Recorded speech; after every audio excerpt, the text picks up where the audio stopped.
Hi viewers, welcome to Kiran ideas and blogs.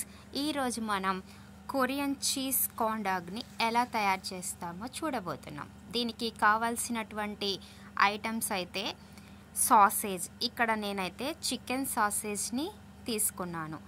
ఈ chicken సాసేజ్ని మనం మిడిల్గా వీడియోలో చూపిస్తున్నట్టుగా కట్ చేసేసుకొని వుడెన్ స్క్యూవర్కి మిడిల్గా ఫిట్ చేసుకోవాలి. అదేవిధంగా మనం రెక్టాంగులర్గా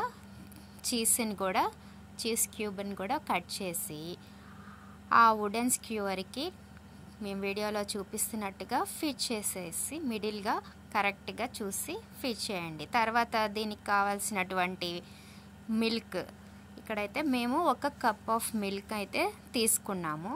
ఆ మిల్క్లో ఇక్కడ చూపిస్తున్నట్టుగా ఒక 2 కప్స్ మైదానైతే యాడ్ చేసాము. 2 కప్స్ ఆఫ్ మైదా యాడ్ చేసేసి తర్వాత ఒక 4 కప్స్ ఆఫ్ షుగర్, అంటే మీకు షుగర్ అనేది మీకు తక్కువ కావాలంటే తక్కువ వేసుకోవచ్చు. ఎక్కువగా స్వీట్ తినేవాళ్ళు కొంచెం షుగర్ ఎక్కువ వేసుకున్నా కూడా ఇబ్బంది అయితే ఏం లేదు. ఇక్కడైతే మేమైతే ఒక 2 కప్స్ ఆఫ్ షుగర్ అయితే యాడ్ చేసాము. ఉప్పు తగినంతగా 1/2 టేబుల్ స్పూన్ అయితే యాడ్ చేసాం. దీని మొత్తాన్ని విస్కర్తో బాగా ఇట్లా మిక్స్ చేసేస్తున్నాం.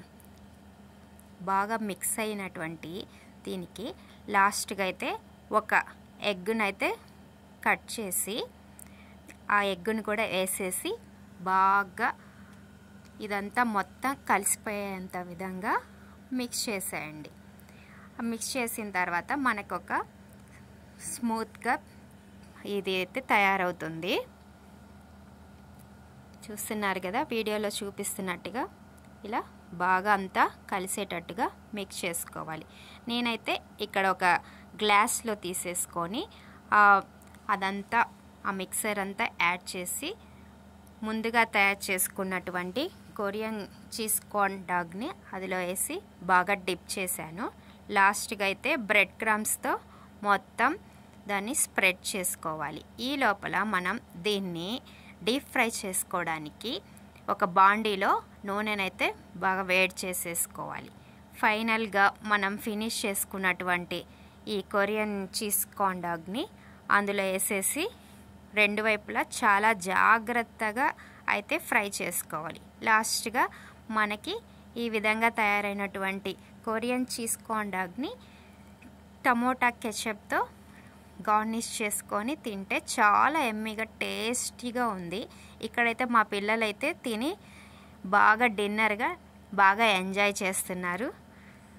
Okay, thank you.